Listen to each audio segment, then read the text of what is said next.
اچھا آپ جو ہے اس وقت دنیا کے حالات کی حساسیت کو دیکھیں کہ اس وقت دنیا کے حالات کتنے حساس ہیں کہ ساری دنیا کا کفر، ساری دنیا کے یہود و نصارہ اور ساری دنیا کے مشرکین اس وقت مسلمانوں اور اسلام کے خلاف اکٹھا ہیں، اور وہ مسلمانوں کو مٹانے، ان کو ختم کرنے اور ان کو ڈسنے کے لیے ایسے ہی تیار ہیں جیسے کہ حضور پاک علیہ الصلاۃ والسلام نے ارشاد فرمایا کہ ایک زمانہ آئے گا کہ دنیا کی تمام باطل طاغوتی طاقتیں تمہیں مٹانے کی، تمہیں ختم کرنے کی اس طرح کوشش کریں گی جیسے کہ دسترخوان پر کھانا رکھا ہو اور بھوکے لوگ اس کھانے پر ٹوٹ پڑنے کی کوشش کرتے ہیں۔ تو ایسے حالات میں جہاں یہ تقاضا ہے اور ضرورت ہے اس بات کی کہ ہم ہر قسم کے مسئلے کے اختلاف کو بھلا کر ایک پلیٹ فارم پر جمع ہو کر بالکل ایک متحد قوم بن کر دنیا کا مقابلہ، دنیا کے دشمنوں کا مقابلہ کریں، لیکن وہیں ہماری حالت یہ ہے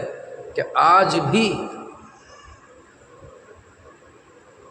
بریلوی مکتب کے جو علماء ہیں مسجدوں میں، مدرسوں میں، آپ جتنے بھی بریلوی مکتبی خیال کی مسجدیں ہیں آپ وہاں جا کر جمعہ پڑھیں، اگر آپ 20 جمعے کسی ایک امام کے پیچھے جا کر پڑھیں تو آپ اندازہ کریں کہ ان 20 جمعوں میں کوئی ایک تقریر، کوئی ایک خطاب ان کا ایسا نہیں ہوگا کہ جس میں وہ کچھ نہ کچھ دیوبندیوں کے خلاف نہ کہہ رہے ہوں، ان کے خلاف کوئی نہ کوئی برائی نہ کر رہے ہوں۔ لیکن اس کے بالمقابل آپ پورے شہر میں کے اندر جہاں بھی آپ رہتے ہیں، سارے مکتب دیوبند سے تعلق رکھنے والی مسجدیں ہیں، ان ساری مسجدوں میں چلے جائیے اور وہاں پر آپ جا کر دیکھیے کہ وہاں 1 گھنٹے کا بیان ہو، 2 گھنٹے کا ہو، آدھے گھنٹے کا ہو،